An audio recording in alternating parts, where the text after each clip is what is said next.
Germany, April 1945. The war was ending on maps, but on the roads, it still looked endless. A narrow country road cut through fields that had once been green. Now they were just trampled mud and broken fences. On that road, a column of German women walked in silence, boots dragging, dresses hanging loose on their bodies like empty flags. They were prisoners now. Prisoners of war posts. Not soldiers, not quite civilians. Something in between that no one had a word for. At the end of the column walked a woman whose world had already ended months before the war did. Her name was Helene Bauer. She was 26. Once she had been a nurse in Dresden. Now she was just a thin figure in a torn gray coat, clutching a small bundle of cloth that held everything she had left. A photograph, a piece of bread as hard as bone, and a letter she couldn't bring herself to read again. Her weight had dropped below 80 pounds weeks ago. Her eyes were too large for her face. Her cheeks had been hollow for so long she couldn't remember what it felt like to look human. She hadn't tasted real food in more than a week, only dirty water and broken scraps of dry bread. Her body wasn't hungry anymore. It was simply fading. The line moved because the guards shouted, not because the women wanted to. 2 German MPs, teared, defeated, uniforms stained with the end of a war they had lost, walked along the sides of the column with rifles they barely cared to lift. They were escorting the women to an American collection point near the Weser River. From there, trucks would take them to a temporary POW camp. From there, who knew? Helene's boots rubbed raw skin with every step. The blister on her heel had burst 2 days ago. Now it was just an open wound, filling with dust and blood. The sky above was wide and indifferent. Somewhere far off, artillery still grumbled like distant thunder. The war was dying, but it was not dead. Helene's thoughts came in pieces now. Left foot, right foot.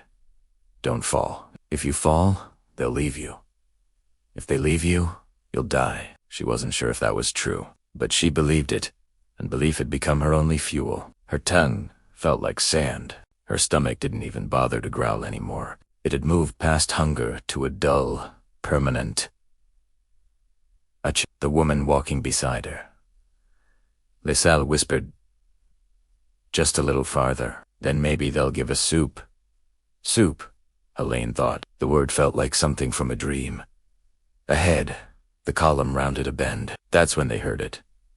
The low rumble of engines. More than one. Coming closer. American trucks. Someone breathed. Another woman whispered a prayer.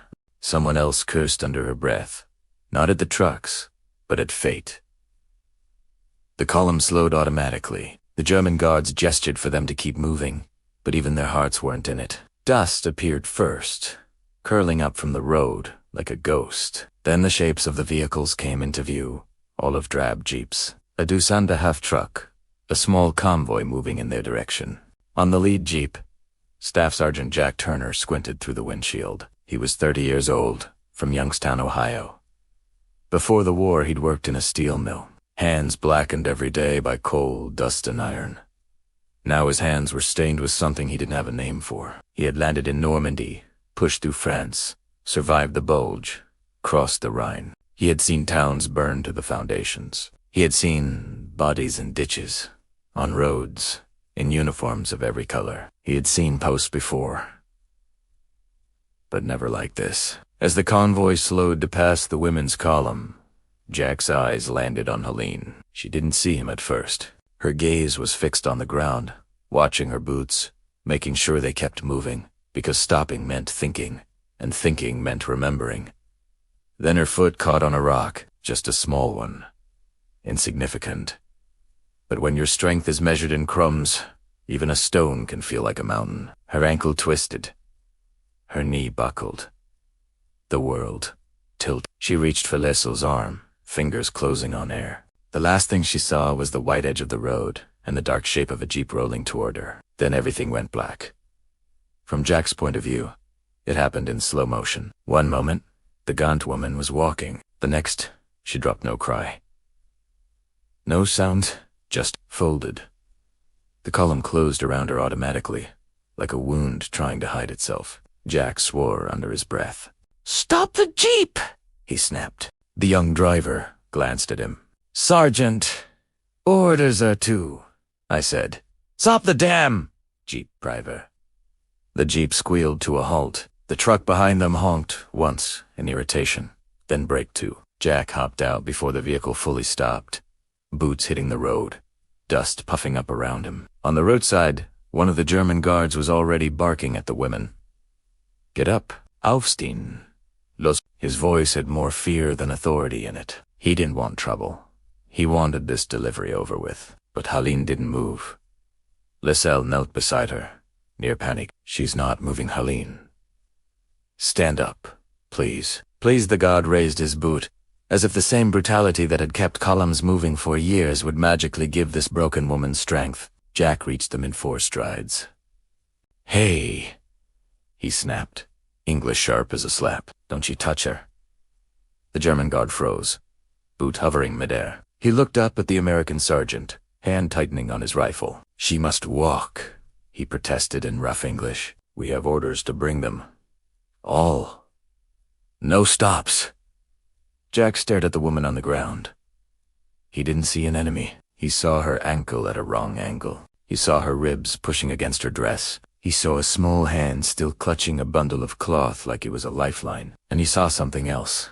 A face that looked disturbingly like his younger sister. Would have looked if the war had been fought in Ohio instead of Europe. Jack knelt beside her. Her skin was pale, almost translucent, smudged with dirt. Her lips were cracked. Her eyelashes fluttered weakly. "She's not walking anywhere," he muttered. He looked up at the guard. "What's her name?" he demanded. The guard shrugged. Wir kennen die Namen nicht.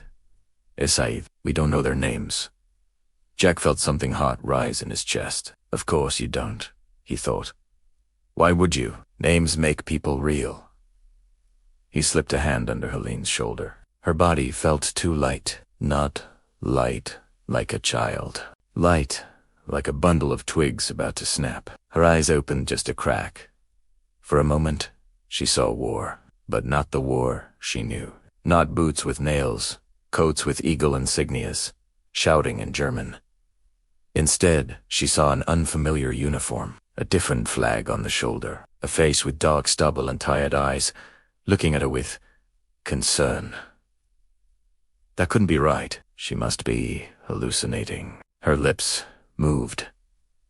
No sound came out. Jack leaned closer. "Easy," he said, voice suddenly softer than he'd used in months. "You're okay. I've got you." She didn't understand the words, but she understood the tone. She also understood the way his hands slid under her back, not grabbing, not jerking, but supporting, lifting. Her world swam again. Somewhere above her, a second American voice spoke. "Sergeant! What are you doing?" Jack didn't look up. "Saving someone," he said. "You should try it sometime." The new voice belonged to Lieutenant Harris. Thin, sharp, always worrying about paperwork.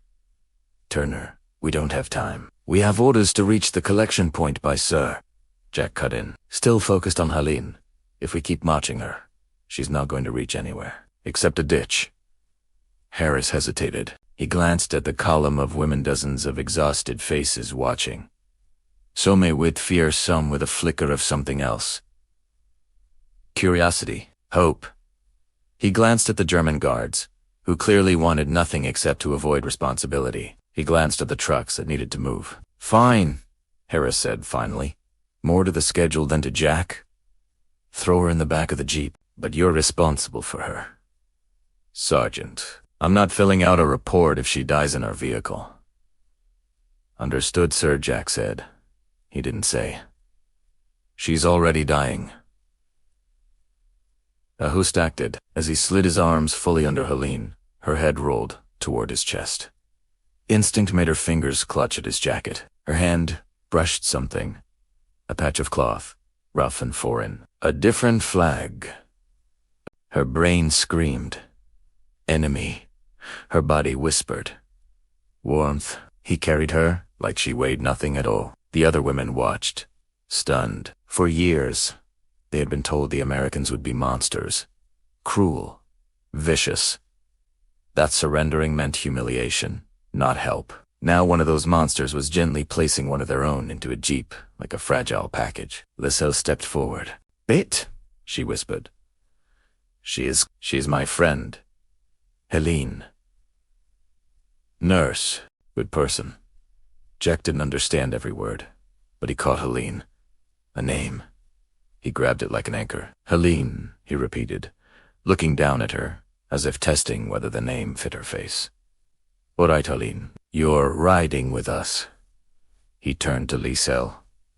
"You," he pointed at her, then to the column. "Stay. Walk. Camp."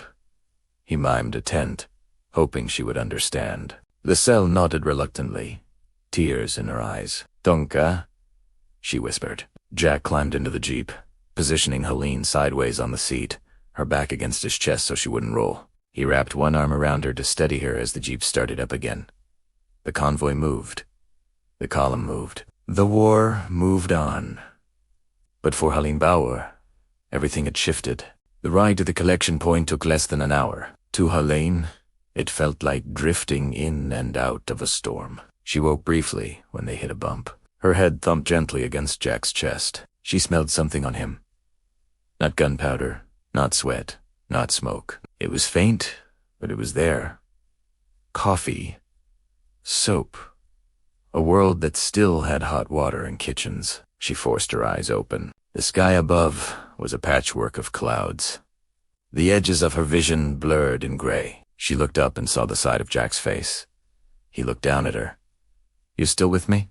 he asked. She didn't understand the words. But his eyes, they were brown, with small lines at the corners that said he had smiled once, long ago, before all this. Her throat burned. Her voice came out as a croak. "Wassa," she whispered. "Please." Jack didn't know German, but you don't need a dictionary to understand that word. "Water." "Yeah," he said. "Hang on." He grabbed his canteen with his free hand, unscrewed it, and tipped it carefully toward her lips. "Slow," he warned automatically, "or it'll just come back up." He tilted just a little, letting a small stream touch her tongue. It was lukewarm. It was the best thing she had tasted in months. Her body urged her to gulp, to swallow the entire canteen in one wild rush. But even half dead, the nurse inside her knew better. She forced herself to drink in sips, each swallow scraping down her dry throat. Jack watched, hands steady, ready to pull back if she choked. He had done this before, not for enemies. For his own men, in foxholes, in aid stations, on stretchers. Hunger looked the same in every uniform. When she had enough, she turned her head away slightly. "Jinog?" she rasped, voice tiny. "Nuff."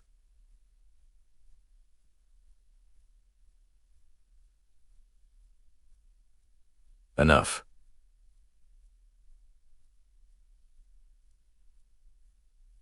"Dak." "Capped it." "Good," he said. "We'll get you more at camp." "Camp," she repeated weakly, the foreign word strange on her tongue. To her, camp meant one thing: barbed wire. Shouting. Smoke. She shivered. Jack felt the tremor. "Easy," he said softly. "It's not that kind of camp." He hoped he was telling the truth. He had seen some holding areas that weren't much better than cages. But this one he had heard the rumors. Run by Americans. Organized. Medical tents. Rations. He looked down at her again.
One of the tones was Jack's.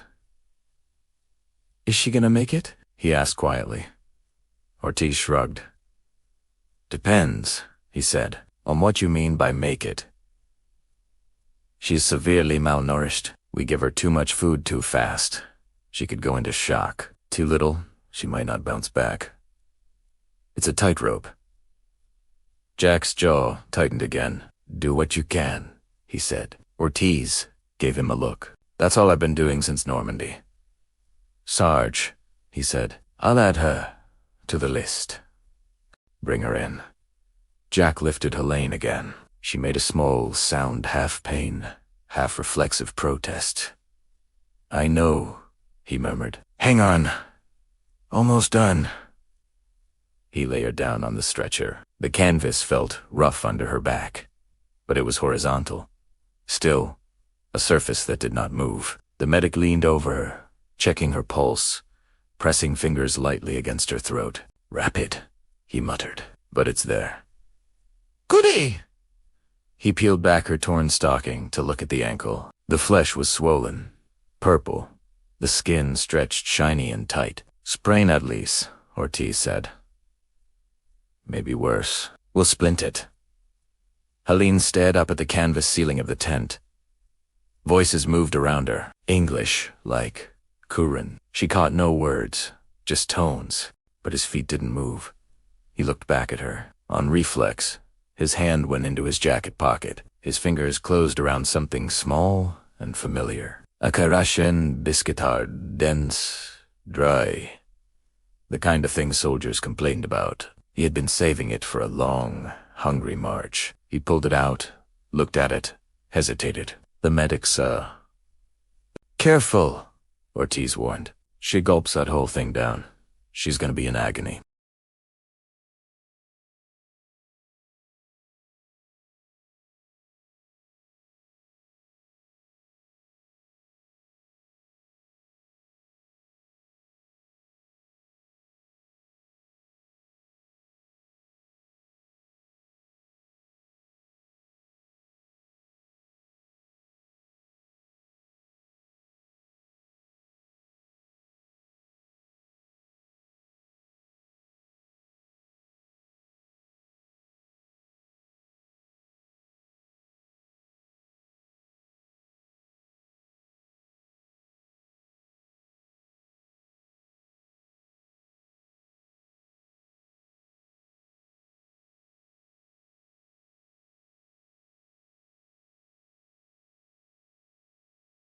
Jack nodded. He broke off a tiny corner of the biscuit, just a crumb compared to the whole. He stepped closer to the stretcher. Helene's eyes slid toward him. He held up the crumb between thumb and finger so she could see it. "Little," he said slowly. "Small." "Okay." He brought it to her lips. For a moment, instinct screamed again in her mind. Trap. Trick. Enemy. Then something older, deeper, older than flags or uniforms, answered. Hunger. Her lips parted. He placed the crumb on her tongue. Taste. Dry. Bland. But solid. Real. Her teeth moved. Her throat worked. Nothing terrible happened. She looked at him. He saw the question in her eyes. Why? He thought of an answer, but odds were she wouldn't understand the words. Instead, he did something else. He took another crumb, put it in his own mouth, chewed, swallowed,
She simply stared. She thought of all the things she'd been told about Americans, about what they would do, about what they were. Then she thought of what this one had actually done. Carried water, food. Soft voice. Her fingers finally closed around the crumb. She brought it to her lips. A tiny act, almost nothing. And yet, in a war full of orders, fear, and lies, this was the first choice she had made for herself in a very long time. She ate it slowly. For the first time since she had been captured, she didn't feel like prey. She felt like a patient, like a person. She did not know his name. She did not know his rank. She did not know what would happen tomorrow, or next week, or after the war officially ended. She only knew one thing. Someone who was supposed to be her enemy had saved her when even her own side had been ready to let her fall. For months, Helene had felt like she didn't belong to anyone or anywhere. For the first time, it felt as if a quiet voice inside her whispered, "I've got you." Outside, the sun moved across a sky that no longer belonged to any one country. Inside the tent, a starving German POW woman closed her eyes, not from despair, but from exhaustion that finally had room for a tiny seed of safety. She didn't know it yet, but this was only the first time Staff Sergeant Jack Turner would choose to save her. The medical tent smelled of alcohol, boiled water, and something like metal. Not blood, just the memory of it. The kind that clings to canvas and stitching. Helene lay on the stretcher while voices moved around her. It wasn't silence. It wasn't peace. It was transition, like standing in a doorway between two worlds. She wasn't dead. She wasn't safe. She wasn't free. She was POW, prisoner of war. And POW meant rules. Rules she didn't know. A Red Cross nurse approached American uniform. "Bat soft, Aya." "Easy," she murmured, placing a hand on Helene's shoulder. "You're here to recover, not to be punished." Helene flinched anyway. Punishment was what she understood. Relief was not. The medical tent smelled of alcohol, boiled water, and something like metal. Not blood, just the memory of it. The kind that clings to canvas and stitching. Helene lay on the stretcher while voices moved around her. It wasn't silence. It wasn't peace. It was transition, like standing in a doorway between two worlds. She wasn't dead. She wasn't safe. She wasn't free. She was POW, prisoner of war. And POW meant rules. Rules she didn't know. A Red Cross nurse approached American uniform, bad soft eyes. "Easy," she murmured, placing a hand on Helene's shoulder. "You're here to recover, not to be punished." Helene flinched anyway. Punishment was what she understood. Relief was not. Two MPs stood by a wooden desk, forms stacked like small mountains. A German interpreter beside them tried his best to explain CSIN Kriegsgefangene. Aber, human, Heret and Jew, are pure, but treated fairly. Food, water, doctor.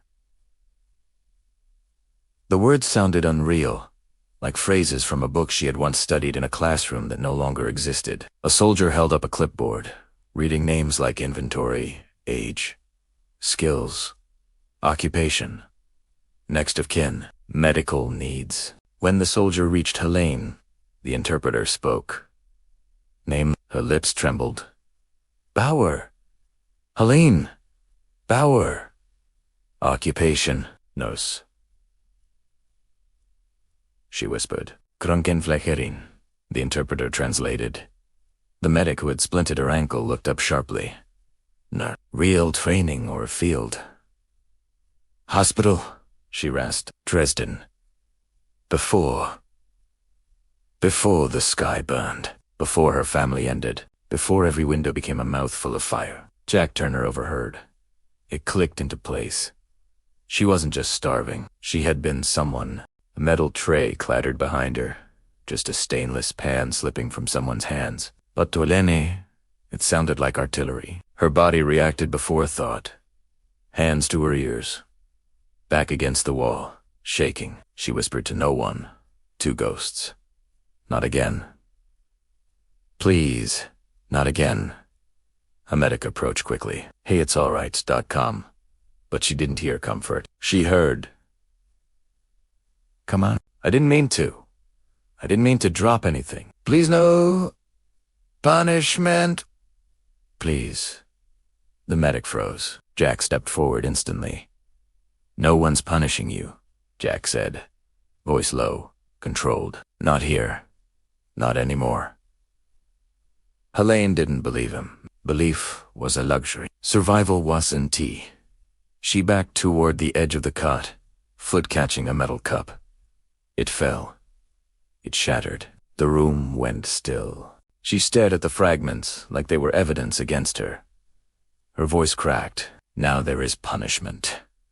Jack reached down slowly, picked up the cup's broken pieces. He placed them gently on the table. "Mistake isn't a crime," he said. "Not here." The interpreter translated, and the words landed like something impossible. Helene stared as if waiting for the trick, for the catch, for reality to come crashing back. But nothing crashed. The moment just stayed. On the cot next to her, another German woman began to cry. Ugly, messy tears. Not sadness, but shock. "If you are not monsters," she gasped. "If you are not what they warned us about, then who were we fighting? Who did we fear?" Her voice shook the tent. Silence. No answer, because answers would break something fragile in the air. Jack didn't speak. He just stood there, the first American she'd seen up close, and didn't he raise his voice? Didn't force anything. Didn't act like a conqueror. Just a man. Human. Tired. Trying. Outside the tent, Jock's friend leaned against a post, lighting a cigarette. "You're getting too involved," the friend muttered. "She's a POW, Jack.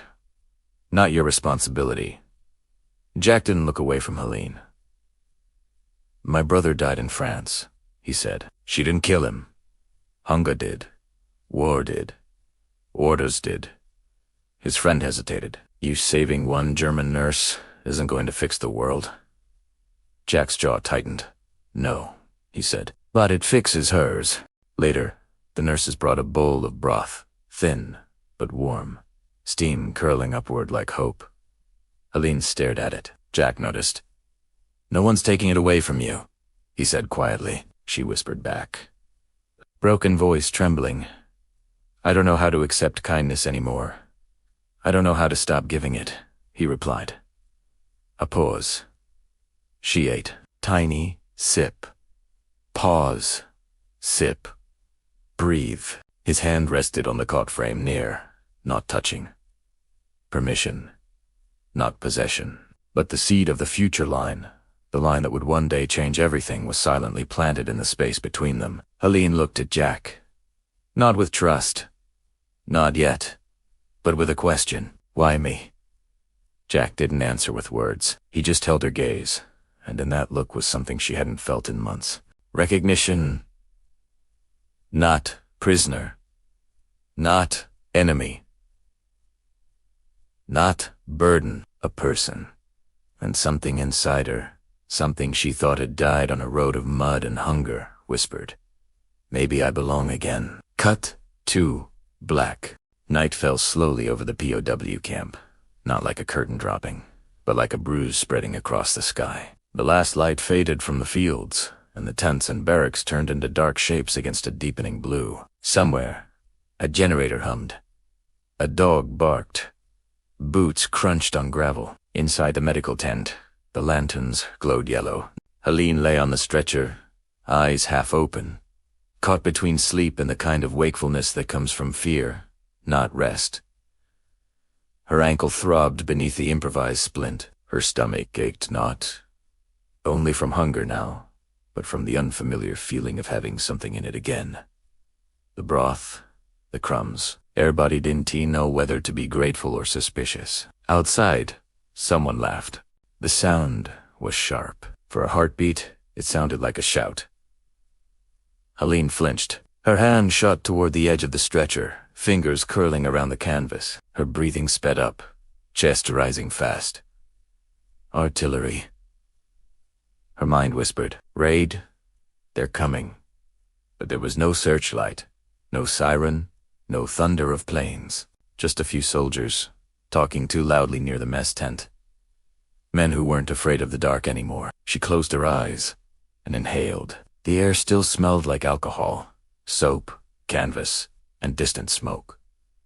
It didn't smell like burning cities. Her rational mind knew she was in a camp, an American-run holding site, a place for posts, processed, counted, checked. But the rest of her everything the war had carved didn't care about rationale. It only understood one question. Am I safe? And the answer was still unclear. Later, they moved her. 2 orderlies and the medic, Ortiz, slid the stretcher carefully along. "Barracks," Ortiz said to Jack, who was standing near the tent flap, arms crossed. "We need the beds here, for surgeries. She's stable enough to go to a cot." Jack frowned. "Can she walk with that ankle?" "Not unless you want her right back in here," Ortiz said. "We'll carry her." Helene didn't understand the words, but she understood the motion when they slid their arms beneath the stretcher. Her heart kicked. "Move. They're moving you." "Where?" "New. Camp. Punishment." She grabbed at the blanket, fingers white-knuckled. Hey, Ortiz said gently. "Not to the front.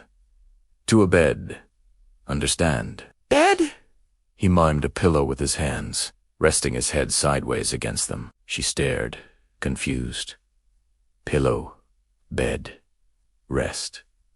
These were luxury items now, not things for starving posts. Jack stepped closer.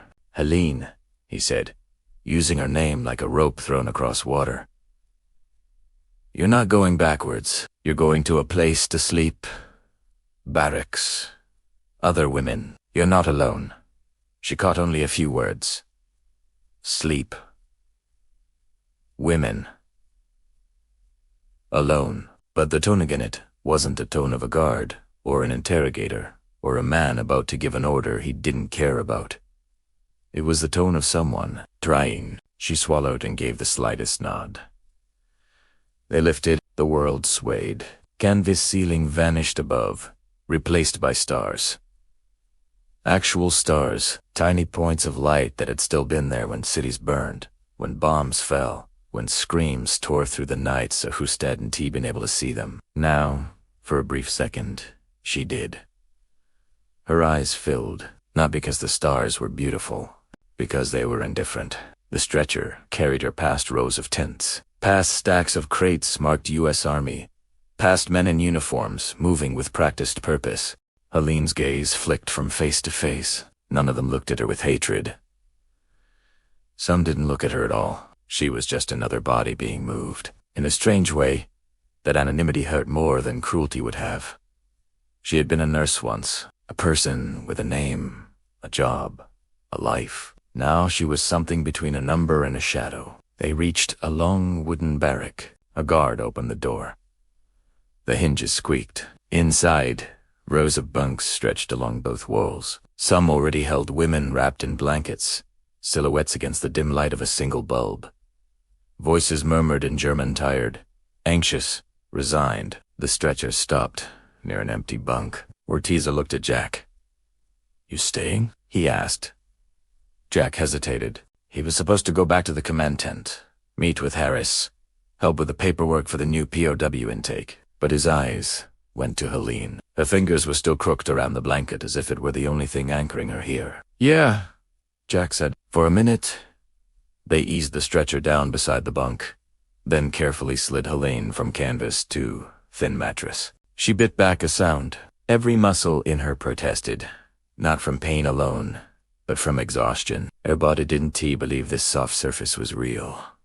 The women in nearby bunks watched. Some whispered. Some turned away. Some simply stared with hollow eyes. Liesel was there, 2 bunks down. Her breath caught when she saw Helene. Helene, she gasped, sitting up. She swung her legs over the side of the bunk and almost ran then. Remembered the guards, The rules. She slowed, walked quickly instead, like a child trying not to show excitement. Jack moved aside to give her room. Lissel knelt beside the bunk. "You're here," she whispered in German. I thought you might not." Helene's eyes flicked to her. "Apparently," she rasped. "I am not that easy to get rid of." Her attempt at humor came out cracked, but it was there a tiny shard of the woman she used to be. Lissel smiled through sudden tears. "You're still stubborn," she said. "Good."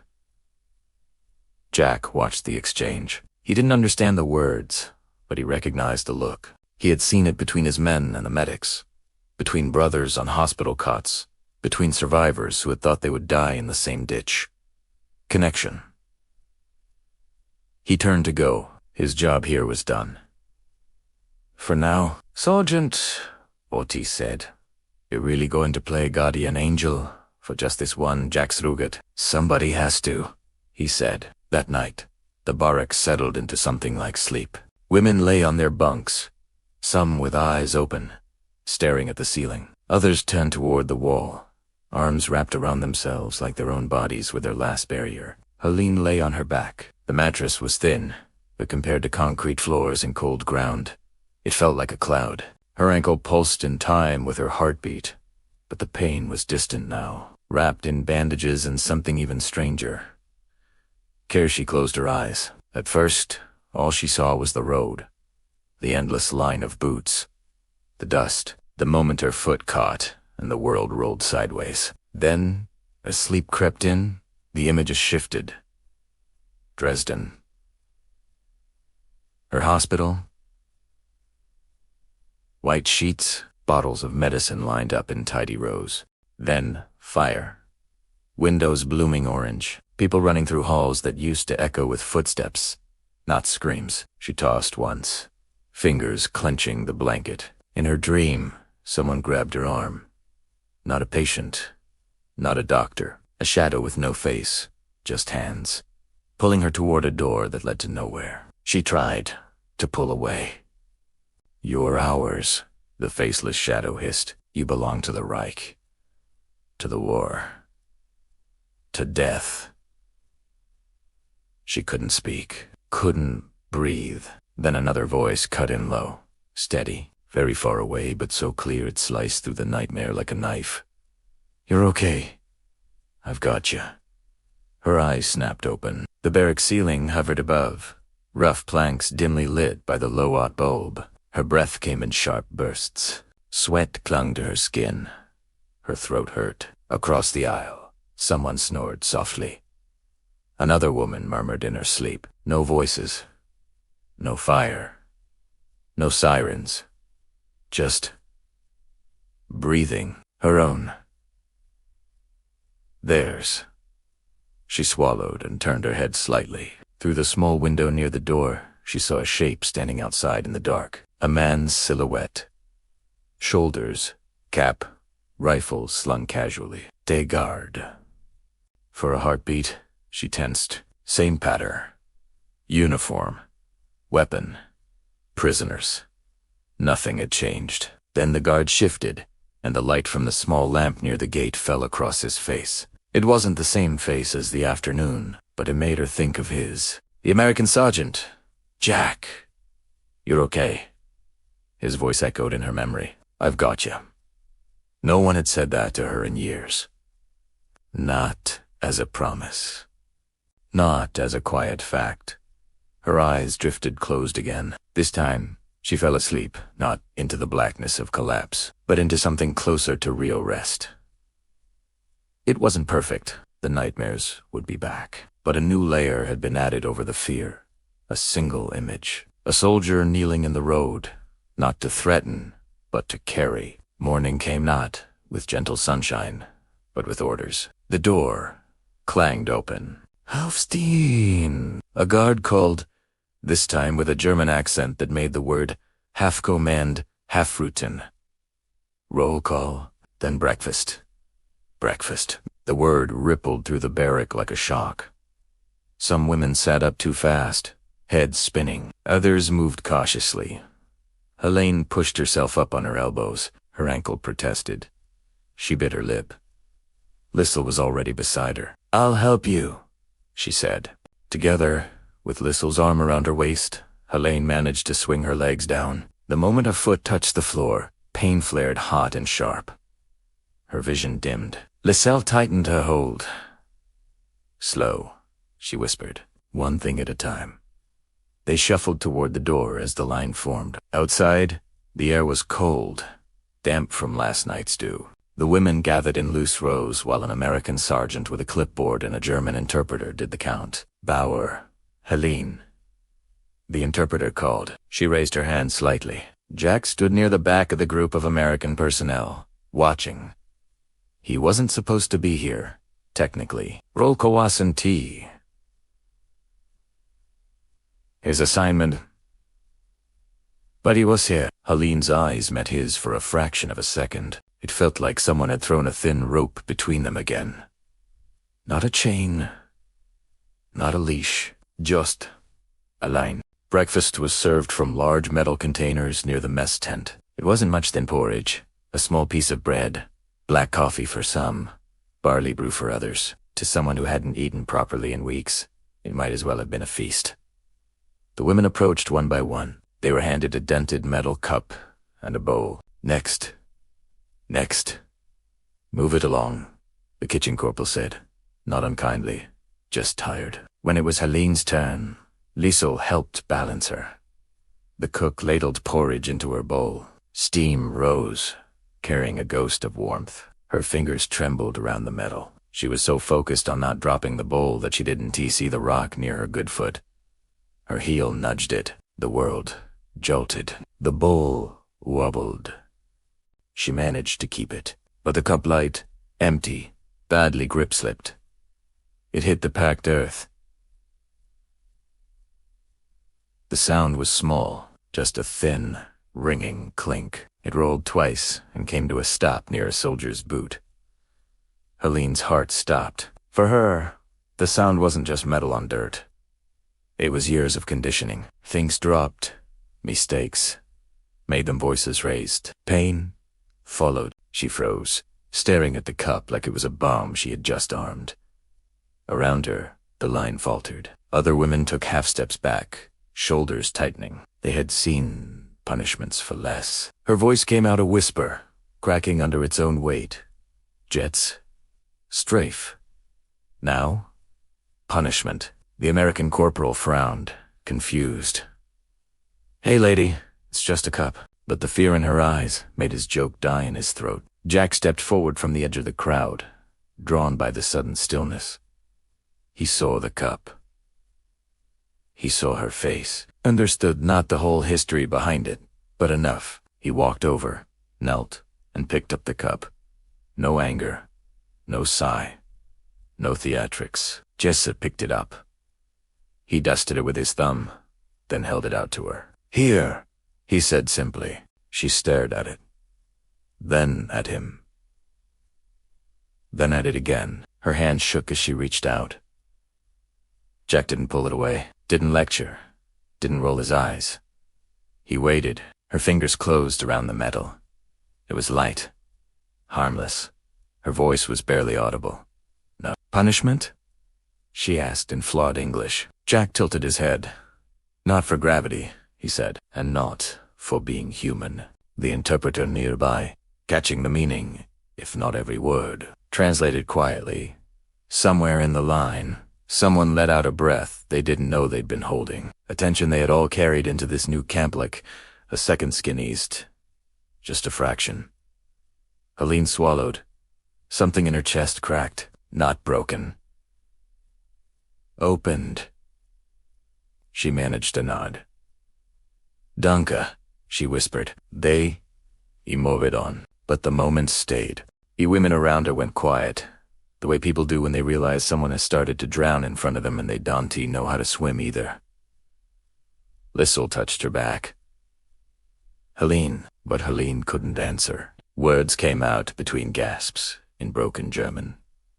If they were not monsters, if they are not what we were told, then who did we hate? Who did we fight for? What did we lose everything for? She pressed her palms harder against closed her eyes. Liselle didn't respond. She had no answer. None of them did. They had built their endurance on certainty. Now even that was gone. Helene's sobs racked through her frame. At the barrack door, someone moved. Jack had been passing by, talking with a guard about extra bandages for the infirmary. The sound hit him sideways. It wasn't just crying. He had heard crying on battlefields, in hospitals, in letters read aloud. This was different. This was a body finally collapsing under the weight of what it had carried too long. He stepped inside without thinking. The guard at the door glanced at him, then stepped aside. Inside, eyes turned. Some hostile. Some pleading. Some empty. Jack didn't address them. He went straight to Helene's bunk. For a moment, he just stood there, watching her shake. He felt like an intruder.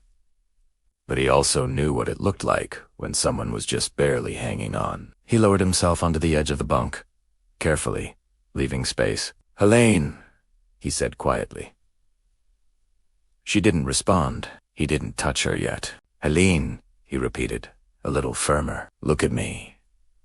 Her hands slid down just enough that he could see her eyes red, wet, lost. "I don't know who I am anymore," she choked, half in Herman, half in broken English. "If everything was lie, then what was I?" He exhaled, slowly. He could offer patriotic phrases, moral lectures, excuses. He chose none of them. Instead, he said, "You're someone who survived." She stared at him, not satisfied. "That not enough," she whispered. "It is for now," he said. "Answers come later. Breathing comes first." He hesitated, then finally put a hand on her shoulder lightly, like asking permission. She didn't pull away. Her sobs slowly dwindled, not because the pain was over, but because she had exhausted her capacity to pour it out. When she could finally breathe without gasping, he spoke again, very softly. "You think war gets to decide what you are," he said. "But war ends. You don't." The interpreter near the door, who had followed out of habit, listened carefully and translated for the women close enough to hear. The words floated in the dim air like fragile glass. Helene's eyes closed. She wasn't comforted. Not fully, but something inside her shifted direction. Instead of collapsing inward, it paused and took the smallest step forward. Days passed. The camp settled into patterns. Roll call, rations, checkups, work details for some, light duties for the weakest. Helene's ankle slowly improved. She graduated from being carried to leaning on Liselle, to using a crude wooden crutch fashioned by one of the American engineers who said, "Damn shame they don't issue these standard." Jack kept showing up, not constantly. That would have drawn too much attention, but enough that the women began to whisper. "The sergeant, he seems to know her." Do you think he was ordered to watch her? Maybe she knows something. The truth was simpler and more complicated. He had, in some quiet, unspoken way, decided that as long as she was in this camp, she was under his watch. Not as property, not as a project, as his responsibility. One afternoon, as she sat near the fence line, feeling the sun on her face, she asked him, "You always protect strays?" she said, attempting a small smile. He raised an eyebrow. "You think you're a stray?" he asked. She gestured weakly at herself. "I think I am." "Lost dog," she said. "No house, no family, no name that matters." He shook his head. "You've got a name," he said. "Helene Bauer, nurse POW, survivor." "POW," she repeated, making a face. "You don't like that one?" he asked. "No," she said honestly. "Feels like I'm just problems someone must manage." He looked at her, then at the camp, the barbed wire, the watchtowers, the guards. "Right now," he said slowly, "POW is what keeps you alive. It means you're registered, counted, on lists. Lists mean food and medicine." She sighed.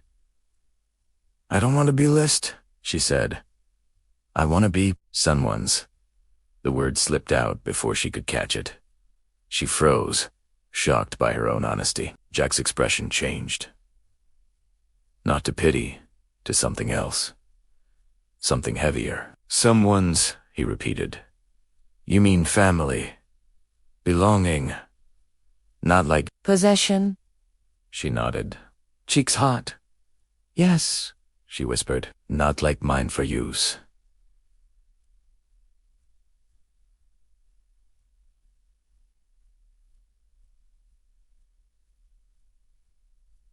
Mine for car? Car? For a moment, neither of them spoke. Behind them, a truck backfired. Helene flinched, then forced herself to relax. Jack saw it. He leaned forward slightly. You know, he said, voice softer now, almost more to himself than to her, where I come from. We say he's my brother about friends who aren't even blood. She tilted her head. Yo. Brothers, she said. He nodded. Means if the world comes down, I stand between them and the worst of it, he said. Because they're mine. Not to own, to stand up for. She looked at him for a long time. You have many? She asked. Brothers, had he said. Some didn't make it through this mess. I'm sorry, she said quietly. Me too, he replied. A breeze moved through the fence, rattling the wire softly. Helene pulled the blanket a little tighter around her shoulders. Sometimes, she admitted, eyes on the dirt when you carry me. Or bring food or sit and talk. She hesitated. I feel like I belong to this moment, like it holds me, and not the war. He absorbed that. I'm not good with fancy words, he said. But I guess I'm saying, as long as you're here, you're not nobody. She blinked rapidly. No one had ever fought to keep her from feeling like nobody. Her entire country had turned people into numbers. Jack, somehow, kept turning her back into a person. Danke, she whispered, for seeing me. He almost said it then, the line that had been slowly forming in his chest ever since he picked her up on that road. You're mine now. Not like a prize. Like a vow. But he didn't speak it yet. He knew words like that carried weight. You didn't say them to someone who had been owned by a war, not until you were ready to show exactly what you meant. Not control, not power, protection, commitment, belonging. So, instead, he said something else simpler, but carrying the same shape without the final sharp edges. I've got you, he murmured. As long as I'm here, I've got you. She closed her eyes for a second. Those words wrapped around the jagged edges inside her like bandages. For months, maybe years, she had felt like she belonged to nothing but hunger and fear. Now, for the first time, she felt a different pull note to a flag. Not to a leader, to a person. The sun dipped lower. In the distance, orders were shouted. Vehicles rattled back from patrol. Someone cursed at a stuck crate. Life went on, but inside the small circle of space near the fence, where a starving German POW woman and an American sergeant sat. Something quiet but enormous had shifted. Helene looked up at the sky. It didn't look as cruel as it used to. She thought of the shadow in her nightmares that had hissed, "You belong to the war." Tonight, when she slept, maybe that shadow would still come. But behind it now, there would be another voice, steady, stubborn, impossible to shake. You're not the war's anymore. Not while I'm standing here. I've got you. She didn't know it yet. But soon, very soon, the world outside the camp would change again. Orders would come. Transfers. Ships. New futures. And one night, when the fear of losing her returned sharper than ever, Jack Turner would finally speak the full line his heart had been building toward. You're mine now. Not as a threat, not as a claim of ownership, as a promise. But that moment still waited ahead, just beyond the fence, just beyond.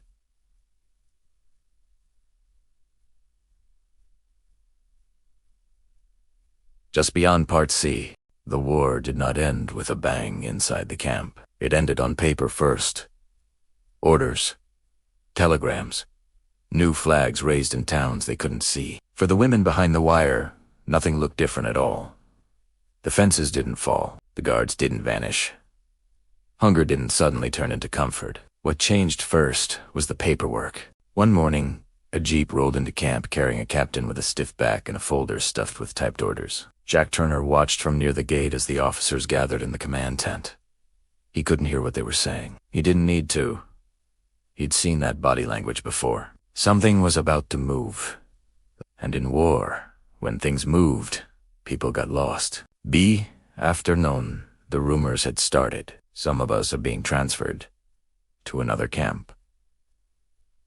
To the French, to the Soviets. The words slipped through the barracks like smoke, changing shape with every retelling. In tea office, the new captain slapped a sheet of paper down on the table. "Here's the list," he said.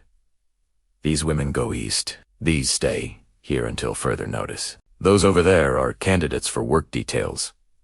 Lieutenant Harris scanned the names, lips pressed into a thin line. "And why are we sending them east?" he asked carefully. "We're in the American sector. Agreements," the captain said shortly. "Lines on maps decided above our pay grade. Certain categories of civilians, posts, and workers are being moved. Some to British, some to Soviets, some back to what's left of their homes. We don't have to like it. We just have to do it." Jack stood in the doorway, half in, half out, pretending to be busy with a stack of forms. He wasn't meant to see the list. He saw it anyway. His eyes skimmed the columns. Bayer Elene, F. POW German. Former nurse, fit for light duty transfer.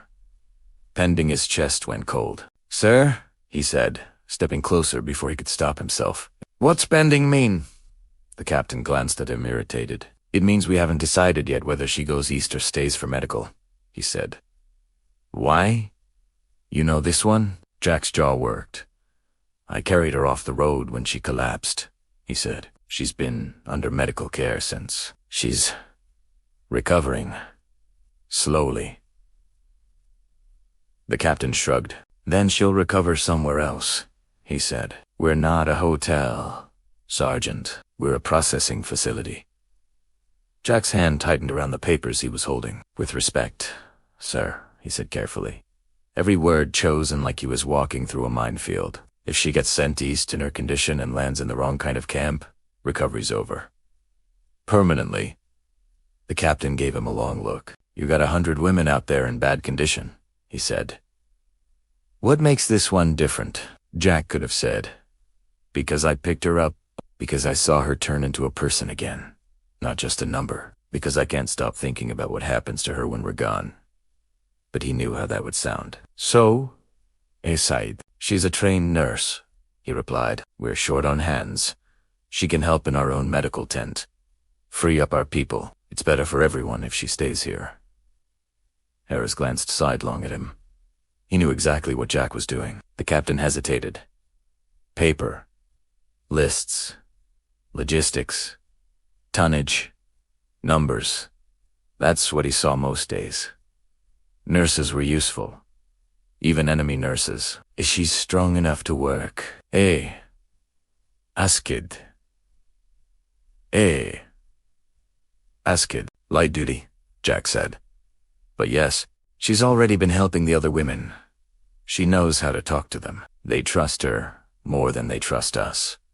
That part was true. The captain scratched something next to Helene's name. "Fine," he said at last. "Mark her for a medical staff assist." "She stays, but that means she works.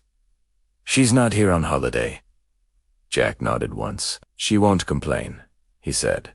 "See that she doesn't," the captain replied, already moving on to the next page. Jack stepped out of the tent with his heart pounding. He had just tugged at the edge of the war's machinery and Husti's onset had shifted by an inch. For one person, that inch was the difference between hope and disappearance. Helene didn't understand the details at first. She only understood that one day Ortiz handed her a folded piece of paper and pointed at the red cross stitched on his sleeve. "You," he said in slow English. Help us. Nurse, yeah. Nurse, she repeated. The word sat inside her chest like something warm retrieved from ashes. The paper marked her as medical assistant, POW labor. On one line, in English, she couldn't read yet. It also said, retain in American camp until further orders. She didn't know it, but that line had just saved her from being sent east with a group that would, within weeks, disappear into the confusion of shifting borders and overcrowded camps. She started with small tasks. Checking temperatures, handing out tablets, changing bandages under Ortiz's supervision. At first, her hands shook, not from weakness this time, but from the ghost of another hospital in another city burned out of existence. But as days turned into weeks, muscle memory returned. Gaz, Ortiz would say, and her fingers would already be reaching for it. Hold, he'd say, and she'd press down on a wound with just enough pressure. Sometimes, when Ortiz stepped out, Jack would slip into the tent under the excuse of delivering reports. He'd stand in the corner, arms folded, watching as she moved between cots. He saw the way her posture changed. On the road, she had looked like something about to break. Here, in the dim light of the tent, bending over an old woman's injured arm, or soothing a feverish girl, she looked like someone. Not victim, not just survivor. Useful. Needed. Important.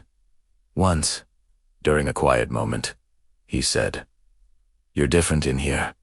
She glanced up from the supplies she was sorting. "Different," she echoed. "Stronger," he said. "You're not just surviving. You're doing what you were meant to do." She snorted softly. "Meant," she said. "Like destiny. Like talent," he replied. "Some people should never be near a sickbed. You belong in a place like this." She looked down at the roll of bandage in her hands. "Belong," she repeated under her breath. The word still scared her, but less than before. The real conflict came on a gray, wet morning when the clouds hung low and the camp felt smaller than usual. Rumors had started again. "Some women are being released," someone whispered. "They're letting them go back to their towns. If there's anything left." Released was a tricky word. Released to what? To rubble. 2 empty houses. 2 waiting enemies. 2 nothing. Helena had mixed feelings. Part of her wanted to walk out of the gate and never see a uniform again, American or otherwise. Part of her looked at the map in Ortiz's medical book, saw redrawed borders and new administrations, and thought, where would I go? Who would be there? That morning, the barrack door opened. A guard with a clipboard read from a list. "Names," the interpreter said. "They call some. Those who want to go home sign papers. They will be transported out." The names began. Schmidt, Anjan Keller, Brigitte Hoffman. Elisa Lise's name was called. Her head jerked up. "Home," she whispered. "My village."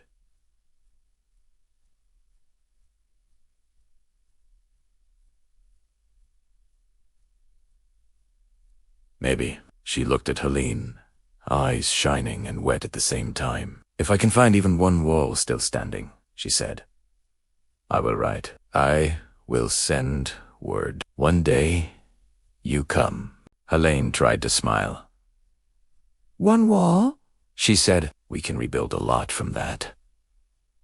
Lissel grabbed her hand, squeezed it too hard, too fast, as if she was afraid someone would change their mind. Then she joined the small group near the door. Helene watched them line up. A gate opened across the yard. For the first time, the path out of the camp was open in daylight. For a moment, something inside Helene surged toward it like a tide. Her body moved before thought. She slid off the bunk, her ankle now strong enough to bear most of her weight, and stepped toward the door. She hadn't been cold. No one had said her name, but the sight of that open space beyond the fence pulled at every nerve. "Free," her mind whispered. "Out. Away. Go." She reached the threshold. A guard stepped in front of her. "Stop," he said quickly. "Hand up." The word hit her like a slap. Her heart lurched. She froze, halfway between inside and out. the wooden plank under her foot suddenly feeling like a cliff edge. Her breath came short. I only... "Do," she stammered in German. The guard frowned, unsure. He wasn't angry. He was startled, but fear didn't he care about that nuance. In her mind, she heard old voices. "You moved without permission. You crossed a line. You will be punished." Her shoulders tensed. She could feel the women behind her watching. Heat crawled up her neck. The guard stepped slightly closer, hands out, more to steady than to threaten. Hey, he said. "You're not on this list. You can't just walk out." Helene's throat closed around the words she wanted to say. "I wasn't running. I just wanted to feel what it's like to stand near an open door." Her hands shook. "Now, punishment," she whispered in English, the word she'd learned too well. The guard blinked. "Punish." "No," he said. "No punishment. Just rules. You go out. You need papers." Behind him, over his shoulder, she saw something move. Jack.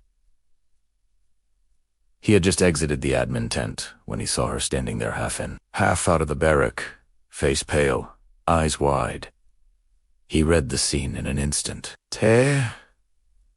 Open gate. The group leaving her at the door. The guard blocking her without meaning harm. He crossed the yard quickly. "What's going on?" he asked. The guard stepped aside just enough for Jack to see Helene clearly. She tried to walk out with the release group, the guard said. "I stopped her. She's shaking like I pointed a gun at her." Jack looked at Helene. "Helene?" he said softly. "Hey, look at me." Her eyes slid to him. She looked like she was standing in front of a firing squad. "I thought," she said, words stumbling. Door open. "Maybe. I am free too." Jack's chest tightened. He looked at the guard. "Give us a second," he said. The guard nodded and stepped back, turning his attention to the line of actually released women. Jack moved closer to Helene, lowering his voice so only she could hear. "Listen," he said. "Don't be afraid of Adora." "I moved without order," she said, still trembling. "Before, that always had price." He shook his head. "Not here," he said. "Not like that." He drew a slow breath. "Don't be scared," he said gently. "You don't have to throw yourself at freedom like it's your last chance. You won't be chased back into a cage. You'll walk out when the time is right with papers, with a plan." He stepped slightly to the side, opening his arm in a small, inviting gesture. "Don't go because fear pushed you," he said. "Come when someone opens the door for you and says, 'Come with permission, not by command.'" She stared at him. The words hit something deep. For years, every door in her life had meant two things: orders in or death out. Now, he was trying to teach her a third meaning: choice. He held out his hand, not to drag her, but to guide her back inside at her pace. After a long moment, she placed her fingers in his. He led her back from the threshold, not like a captured criminal being pulled away from escape, but like someone gently guiding a frightened person away from a cliff they didn't need to jump from yet. When they were out of the doorway, back on the familiar barrack floorboards, she exhaled shakily. He didn't let go of her hand. "For now," he said, "this is where you're safest. Until we make sure that when you do walk out of here, it's towards something, not just away from this." She swallowed. "We?" she echoed. "You say we like I already belong somewhere." He looked at her for a long moment. Then, slowly, deliberately, he said, "You do." He didn't flinch from them. He finished the thought, every syllable careful. "Not as a prisoner. Not as a burden. Not as a debt I have to pay. You're mine as someone I refuse to lose. Someone I intend to protect. Someone I want to build a life with, far away from all of this." Her breath caught. For years, your mind had meant control, orders, uniforms, shouted commands, hands grabbing her without asking, coming from him, here. Now for the first time in her life, your mind felt like shelter. Tears spilled over. She didn't wipe them away. What if... I don't know how to be wife, she whispered. What if I only know how to be hungry, afraid, nurse in war? He squeezed her hand gently. Then we learn, he said. Together, I don't know how to be a husband who married his enemy's nurse in a camp either. We'll both be new at it. A broken laugh slipped from her. It sounds crazy, she said. He nodded. Everything about this war has been crazy, he said. Might as well let something good come out of it. She looked at him for a long time. Then, very slowly, she nodded. Yes, she whispered. If your army says it is allowed, if God does not strike us both for this, then, yes. His shoulders dropped in a breath he hadn't realized he was holding. He brought her hand up, pressed it against his chest. Then hear this clear, he said quietly. You don't belong to the road anymore. You don't belong to the lies they fed you, or the hunger, or the fear. You don't belong to that collapsing world. He placed his free hand lightly over hers, over his beating heart. You belong with me, he said, and I'll spend the rest of my life proving that those words you remind now mean safety, not chains. Her tears came freely now. They weren't the wild, tearing sobs of a soul breaking. They were the slow, steady tears of someone finally setting something down. She stepped forward and rested her forehead lightly against his chest. He wrapped his arms around her carefully, like holding something that had been cracked and mended too many times, but was still, somehow, whole. For a long moment, they just stood there. An American sergeant, a German POW nurse, two tiny figures in the vast, brutal machinery of history, choosing each other anyway. That evening they met near the fence, at the spot where she often sat with her blanket and her thoughts. The sky was smeared with the fading colors of sunset, orange and pink, bleeding into dark blue. Helene leaned against a post, her splinted ankle now mostly a memory. She could stand on her own. Jack stood a few feet away, hands in his pockets. You scared me today, he said, breaking the silence. I scared you? She asked, surprised. I am the prisoner. You have the gun. He almost smiled. Guns don't stop everything, he said. Sometimes they're useless, like against people vanishing on lists, or walking out of doors with no idea where they're going. She lowered her eyes. She searched for the right word, wanted to feel what it is like to be near. Outside, I get it, he said, but I don't want you to disappear just because you're tired of inside. She studied his face in the fading light, lines at the corners of his eyes. A small scar near his jaw, exhaustion 10 miles deep. You speak like... She hesitated, like you have planned for me. He drew a breath. He'd been thinking about this for days, turning it over in his mind, arguing with himself. Regulations, papers, risks, gossip.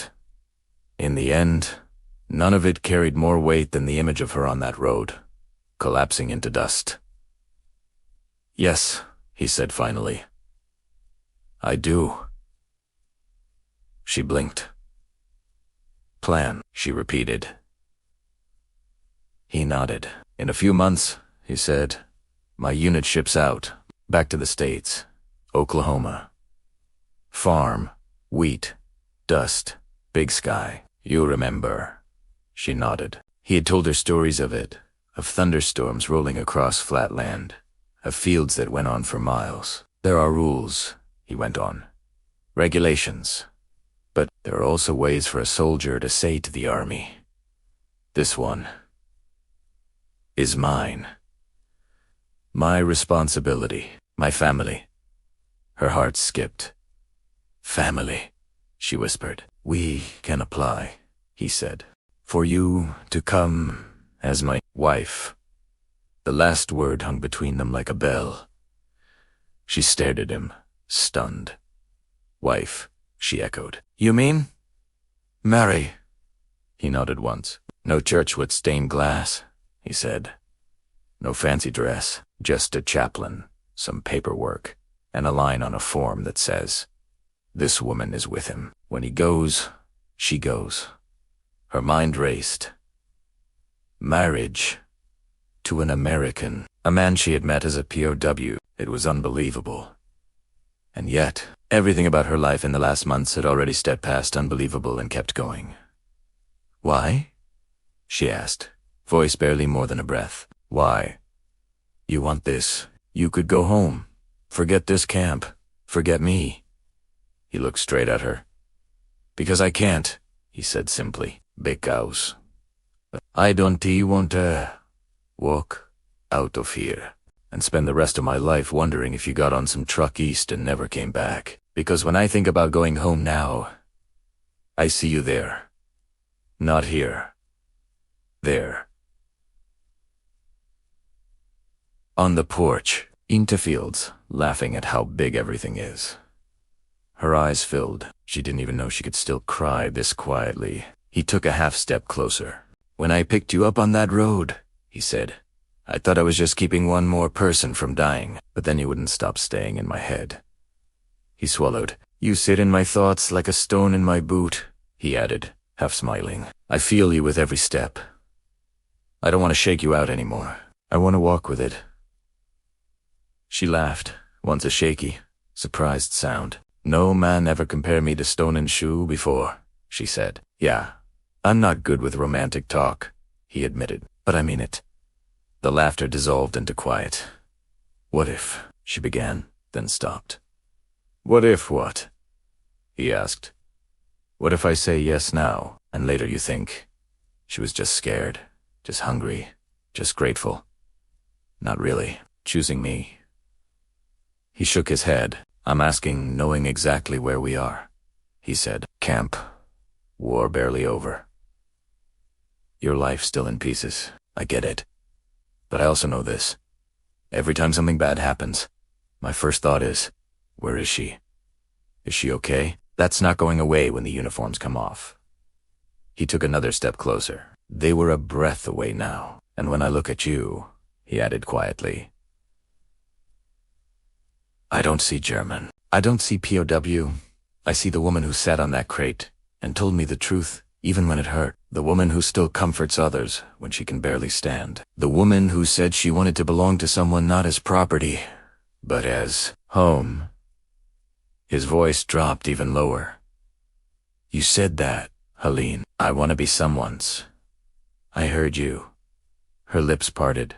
The memory came back, that frightened confession near the fence. He held her gaze. "So I'm standing here now," he said, "telling you that if you want that, if you choose that, I'm willing to be that someone." Silence fell like snow. All the noise of the camp faded, the clink of pots, the murmur of guards, the distant laugh from the mess area. There were only his words, and the sound of her heartbeat pounding in her ears. He drew a breath. This was the moment he had been walking toward ever since the day he lifted her out of the dust. "Helene Bauer," he said, voice firm but shaking just slightly at the edges. "You were the war's prisoner for too damn long." He took her hand this time with full intention, fingers curling around hers with quiet certainty. "You're mine now." The words landed heavy, dangerous, sacred. Weeks later, after the paperwork began, after chaplains were consulted and forms were requested and signatures were placed in neat black ink, Helene found herself back in the barrack alone. The others were at roll call. She had just finished changing the dressing on a woman's arm and had come back to fetch more supplies. She paused in the middle of the floor. The boards beneath her feet creaked softly. She looked down. It was the same spot where she had broken months earlier, hands on her face, sobbing, asking who she had been if everything was a lie. Back then, the wood had felt like the edge of the world. Now, she knelt slowly and let her fingers brush the rough grain. In her mind, she saw herself as she had been that day. Shaking, gray, eyes empty. Then she saw herself now, a little heavier, a little stronger, markings of a camp nurse on her hands, and something else in her eyes. "Decision," she whispered, mostly to herself. "This floor saw me fall. It can see me stand." On the small shelf near her bunk, a dented metal cup sat neatly in place, the same one she had dropped that morning at breakfast. She picked it up, turned it in her hands. It wasn't just a cup anymore. It was proof that a mistake could happen, and nothing terrible had to follow. She smiled a little and set it back down. At the door, a guard called her name. "Bauer? Chaplain's asking for you. More papers to sign." She straightened. For once, the word papers didn't make her stomach knot. It meant progress.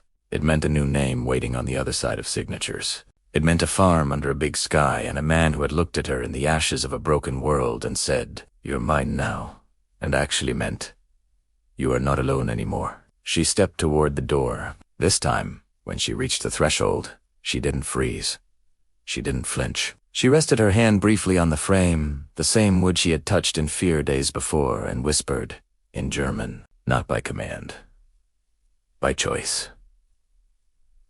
Then she crossed through. Outside, the fences still stood. The watchtowers still cast long shadows.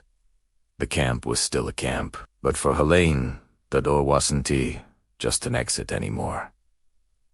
It was an entrance, not only to a new country, not only to a marriage, not only to a farm in Oklahoma with endless wheat and a mother-in-law who would judge and then accept. It was an entrance into a life where enemy and savior, POW and husband, German and American, had all collided, and something human had come out of the wreckage. Years later, people would forget the details. They would forget the smell of the barracks, the sound of metal cups, the feel of that floorboard under her hand.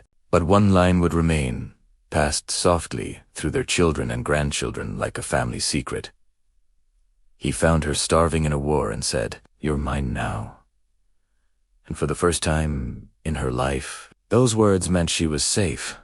Doors Helene would often think in her old age were strange things. They didn't only lead out of somewhere. Sometimes they opened inward, into parts of yourself you didn't know existed until someone refused to let you walk through them alone. And in that quiet space between past and future, between fear and relief, between enemy and family, one question would always remain for anyone who heard their story. When the door opens in front of you, will you step through it to escape your ghosts, or to walk toward the person who says, "You're mine now"? And I'll prove those words mean love, not chains.